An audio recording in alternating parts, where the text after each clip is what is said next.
So yan na medyo yan, natutostan. 3, 2, 1. Bumili nga pala tayo ng galunggong dyan sa talipapa. So ang gagawin natin dyan ay gagawin nating binabad. Ibababad natin. Bibiyakin natin yan, then ibababad sa suka. Mamaya ibibigay ko sa inyo kung ano yung recipe, kung paano ba siya ibabad.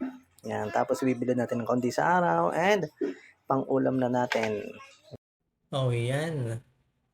Magbibiyak na tayo ngayon dyan ng isda. So, bibisla din natin. Yan. Ganyan kung paano magbiyak ng ating isda. So, tagtagin natin yung hasang, bituka. Pagkatapos, so on. Same lang din doon sa mga ibang gagawin natin na yan. So, hindi naman yan kinakaliskisan o kakot. Wala namang kaliskis yung galunggong. So, hindi mo natin kailangan dagdagan ng kaliskis. Yan. Same. Mag-umpisa ka sa buntot. Yan. Hanggang doon sa pababa ng ulo niya. So, same procedure lang yan. So, ingat lang tayo sa paggamit ng kutsilyo. Dapat yung matalas at saka yung ingat sa paghihiwa natin kasi medyo matalas. And after nyan, ganito naman yung gagawin natin.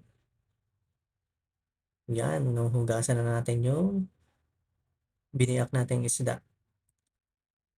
Tapos ipapatitigisin natin yan. Dapat walang tubig. And ito na. Yan na. So, kalahating kilo yung binili muna natin na galunggong na bababad natin mamaya. Yan. So, ito na. Yun. Po, prepare natin yung mga ingredients. Meron tayong bawang, paminta, asukal, toyo, suka yung niyog to. Kaso nga nakakunti na kaya nilagyan na natin ng silver swan. Mas masarap kasi pag sukang niyog ang inyong pambaban. Then, konting asin. So, paano ba Lagay. Una, lagyan na natin itong suka. Yan. So, konti yan, medyo madami kasi yun. So, yan. Okay, suka nito. Yan. Ano ba? Hindi pa. Yan. Then, paminta. Paminta sila naman. Then, lagyan natin yung suka. Suka pero medyo matamis. Yan. Pamis-cook lang din. Then, pampakulin natin yung toyo. Yan. Okay, yung ating pampabangong bawang. Okay. Then, para magtama yung hindi masyadong masulagyan ng asin. Konti. Yan. Then, patuloy na lang natin yan. Yan. Itikman natin yan. Kaya magalala. Yan. Sinikman ko na yung asukal. Yan. Tikman natin. Kulang sakit sa toyo. Yan. Asukal pa. Yan. Yan. Sumalit natin.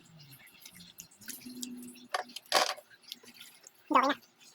Yan. Yung asin na lang. Yan. Ayos na. Silagyan na natin yung binabad natin. Okay lang.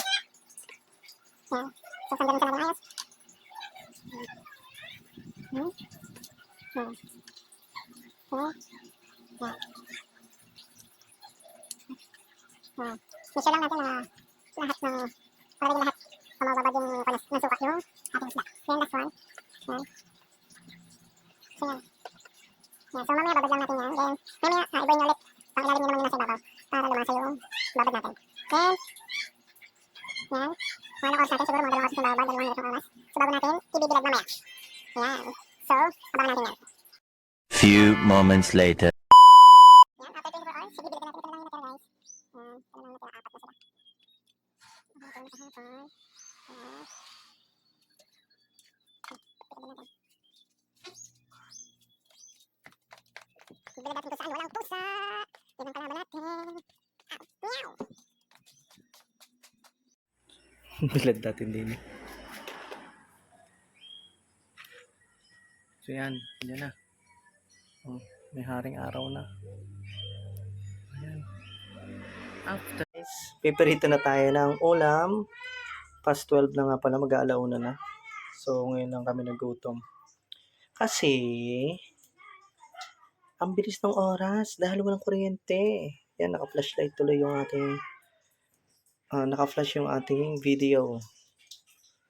So, nga pala dito sa Puerto Galera, sa Mindoro, sanay na ho kami sa kuryenteng paggarne-garne. So, yan. Habang pinapainit natin. Pritong-prito na yan. Ulam na ulam na. Guys, kung makikita nyo, hindi naman siya ganun ka-dry.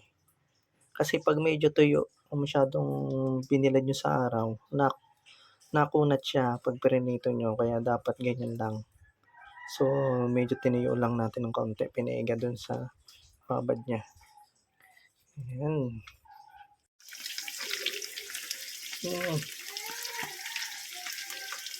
Tapos sasamahan mo ng kape, o kaya bulang lang na gulay. Sarap. Ayan, natutosta na. Uy, pumapaltik.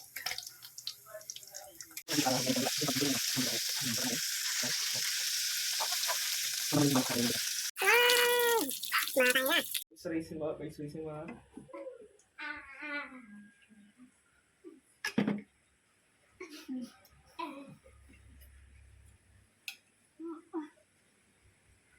Yan na. Kain na.